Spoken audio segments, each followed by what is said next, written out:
Hello மெடேஷியால குட்டீஸ், உங்கள் வீட்டில் 6 மாதத்துக்கு மேலே குழந்தைகள் இருக்காங்க அப்படின்னா அவங்களுக்கு சாலிட் ஃபுட் ஸ்டார்ட் பண்ணியிருப்போங்க. அவங்களுக்கு கம்பு ராகி கூழ் எப்படி ஹெல்த்தியாக செஞ்சு கொடுக்கலாம் அப்படின்னு சொல்லி தாங்க இந்த வீடியோவில் பார்க்க போகிறோம். நான் கம்பு ராகி ரெண்டுமே ஒரு 8 மணி நேரம் கிட்ட ஊற வச்சு எடுத்துக்கிட்டேங்க. அது நல்லா கழுவிக்கிட்டேன். நீங்கள் கழுவிட்டு ஊற வச்சாலும் சரி. இப்போ நல்லா கழுவிட்டு இதை இந்த மாதிரி ஒரு காட்டன் துணியில் போட்டுருணுங்க. காட்டன் துணியில் போட்டு நல்லா கட்டிக்கோங்க.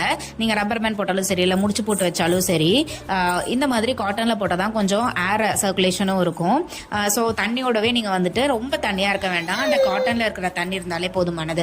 கம்பு ராகி இந்த ரெண்டுக்குமே ஒரே ப்ரொசீஜர் தான். நல்லா கழுவிட்டு ஊற வச்சு கழுவிட்டு இந்த மாதிரி ஒரு காட்டன் கிளாத்தில் போட்டு ஒரு முடி போட்டு ஒரு இந்த அளவுக்கு கொஞ்சம் நல்லா அகலமான குண்டால நல்லா எல்லா பக்கமும் வெளியே முளைக்கட்டி வர்ற மாதிரி கமத்தி வச்சிருங்க.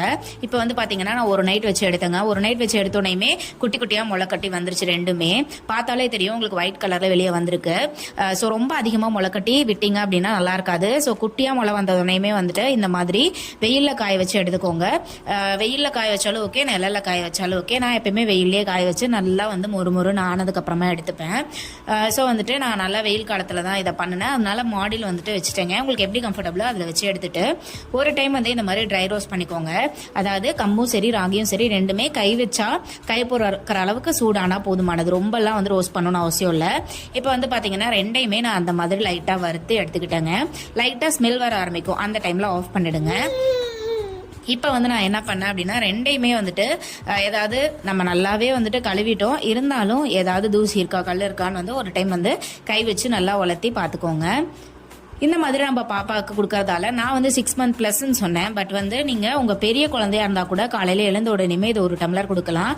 நல்லா ப்ரோட்டீன் ரிச், அதுவும் இல்லாமல் உடம்பு நல்லா ஹெல்த்தியாக இருக்கிறதுக்கும் இது நிறைய பெனிஃபிட்ஸ் இருக்குது. இப்போ பார்த்தீங்கன்னா பவுடர் ஆக்கிட்டு வந்துட்டாங்க. நீங்கள் மெஷினில் கொடுத்து பவுடர் ஆக்கிக்கோங்க. ஒரு 1 கிலோ நீங்கள் கொடுத்தீங்க அப்படின்னா கண்டிப்பாக பவுடர் பண்ணி தருவாங்க. ஸோ நல்லா நெகன்னு பவுடர் ஆக்கிட்டேன். இதை கையிலேயே கொஞ்சமாக தண்ணி ஊற்றி நான் பாப்பாவுக்கு 8 மந்த்ஸ்ன்றதுனால ஒரு 2 பெரிய ஸ்பூனில் 2 ஸ்பூன் மட்டும் போட்டு நான் கொஞ்சமாக தண்ணி ஊற்றி இந்த மாதிரி கலந்து விட்டுட்டே இருக்கணும், இல்லைனா கட்டி ஆகிடும். ஸோ கலந்து விட்டுட்டு நான் கொஞ்சம் இன்னைக்கு கொஞ்சம் தண்ணியாக இருந்ததால் ரைஸையும் வேக வச்ச சாப்பாட்டையும் நல்லா மசிச்சு அதில் ஆட் பண்ணிக்கிட்டேன். எனக்கு இந்த அளவுக்கு கன்சிஸ்டன்சி இருந்தால் போதும், பாப்பா சாப்பிட்டுக்குவாங்க. ஸோ இது ரொம்ப ரொம்ப ஹெல்தி.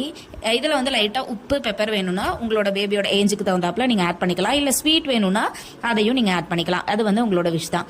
இப்போ பார்த்தீங்கன்னா ஃபர்ஸ்ட் கம்பு செஞ்சேன். இப்போ ராகி அதே மாதிரி மிக்ஸ் பண்ணிக்கிட்டேன். இந்த கூழுக்கு நான் நட்ஸ் பவுடர் ஆட் பண்ணிக்கிறேங்க. நட்ஸ் பவுடர் எப்படி செய்யணுன்ற வீடியோ நம்ம சேனல்ல இருக்கு, இங்க கொடுக்குறேன், செக் பண்ணி பாருங்க. இப்போ கூழ் நல்லா பதத்துக்கு வந்ததுக்கு அப்புறம் ஆஃப் பண்ணிட்டு ஃபீட் பண்ணலாம். ஹாப்பி ஃபீடிங் நம்ம சேனலுக்கு சப்ஸ்கிரைப் பண்ணிடுங்க. Ta-ta by.